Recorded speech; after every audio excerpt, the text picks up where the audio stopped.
Welcome back to Run and Gun, and today we're going to be talking all about histograms. Histograms are a great tool and they give you a ton of information about your image, but they can be confusing if you don't know what you're looking for. So in this episode, we're going to break down what a histogram is, how to read your histogram, and how to use that knowledge to get perfect exposures every time.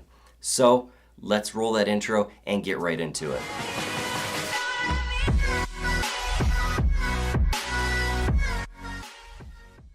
So what is a histogram? Simply put, a histogram is a graphical representation of all of the pixels in your photograph. So how do you read your histogram? Well, the left-hand side is going to show you a graphical representation of the shadows or the blacks in your image, while the right side is going to show you the highlights or the whites. And everything in the middle in between there is going to show you your midtones of your photograph. Now getting into what the actual graph means.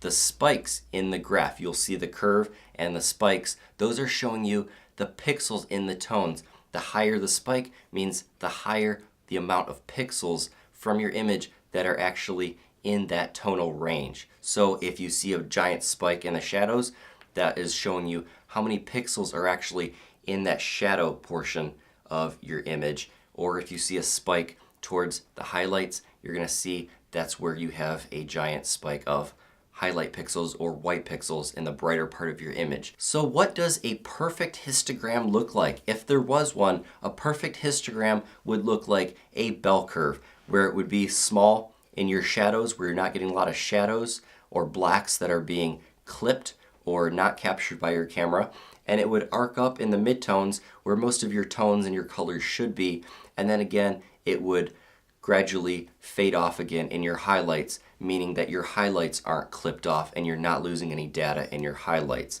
That's what clipping means when it comes to your histogram and exposure. When you're losing data because it's overexposed or it's underexposed and you're not able to save that in your editing program like Lightroom or Photoshop. That's why it's so critical that you're paying attention to your histogram when you're shooting, so you can see if your highlights or your shadows are being clipped, and that's how you're going to rock those exposures every single time. So like I said, a perfect exposure is going to look like a bell curve, but we're not always going to get perfect exposures. It's your job as the artist and the photographer, and that's what's so awesome about photography. You get to choose what you're capturing and how you're capturing it.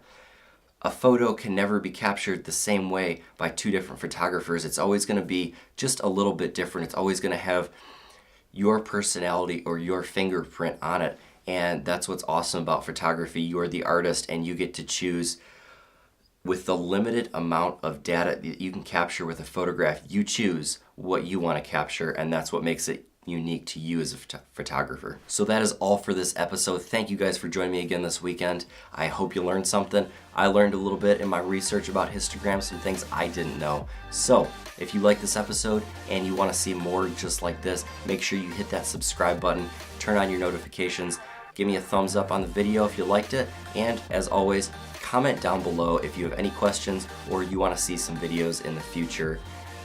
Just let me know what you want to see, and until then, get out, go shoot, and use your histogram.